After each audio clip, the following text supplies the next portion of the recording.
All right, nerds, got some great new comics. So if you want to see them, I'll show them to you.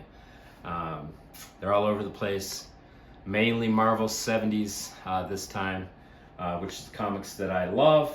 But some good stuff, love to show it to you. And then there's other comic book goodness over on nerdsonearth.com. All right, let's look at them.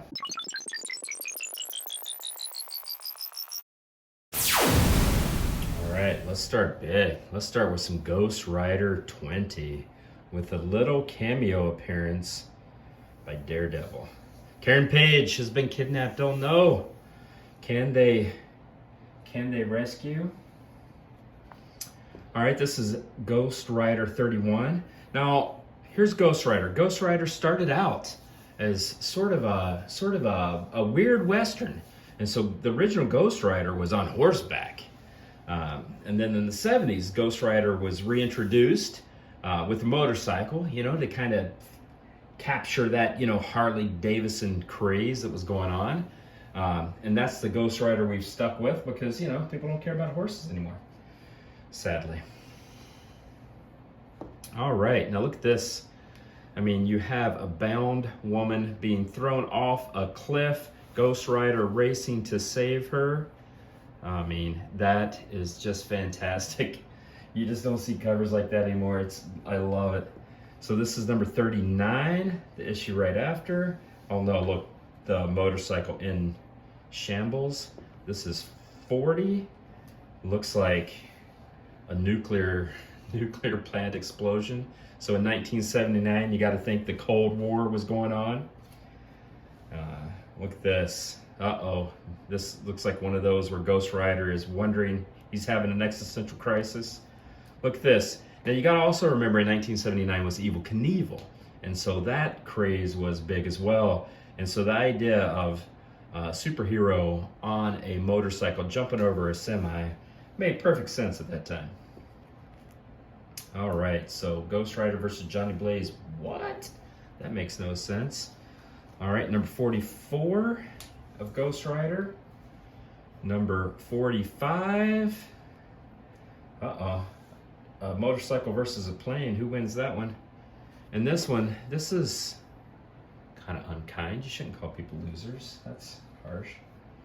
And then right here you have Ghost Rider 47. And then you have Ghost Rider 48. And now we're going to change gears a little bit. This is Avengers 222. It's beat all to heck, but I think this is a nice one. A lot of fun characters on that cover. And now we're really going to change gears to Fantastic Four 74.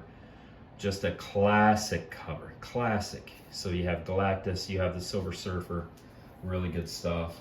Here is another classic cover from a classic storyline. This is the origin of Scarlet Witch.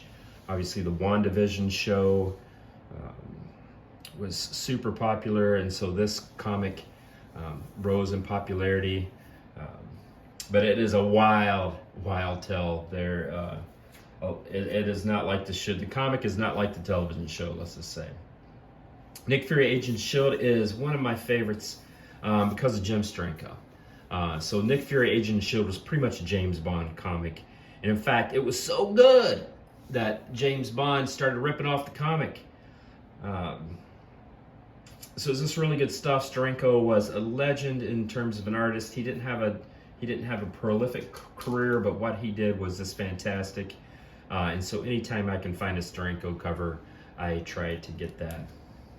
Giant Size Man-Thing, the best named comic in the world. And then back to Fantastic Four quickly. This is Fantastic Four 59, another classic cover of Black Bolt. So the Inhumans. Now, we're going to change gears a lot now. Because next what we have is a slab comic I had. It's not a high number. It's a 3.5. I am super excited to have 3.5. I think that is just great.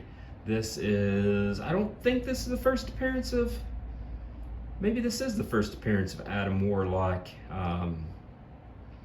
But it's among the first appearances of Adam Warlock. And he is coming up in the show, and he's just a wild Marvel cosmic character. And I got that, the Mighty Thor 165 and 3.5. I got one more slab comic to show you. And this is what I love. Again, it's not a super high grade, it's a 5.5, but I love it. If you don't know what's significant about Amazing Spider-Man number 42, it's the first Mary Jane Watson. Now, she had been cameoed for a gazillion issues before this. This is where her face was revealed for the first time, and most significantly, this is where she says her line, "Face it, Tiger, you've hit the jackpot." So I love this. I think it's also among the first appearances of the Rhino, so it's a nice comic. I'm stoked to have it in a 5.5. Again, you know, everyone thinks 9.8, but I would much rather own this comic in this condition. And, you know, if I feel like it, I can upgrade to a better condition, but I own this comic, and so I love that. And so I don't get hung up on this, particularly for these older comics. Gosh, I mean, this comic is from 1966. Of course, it's seen some wear and tear.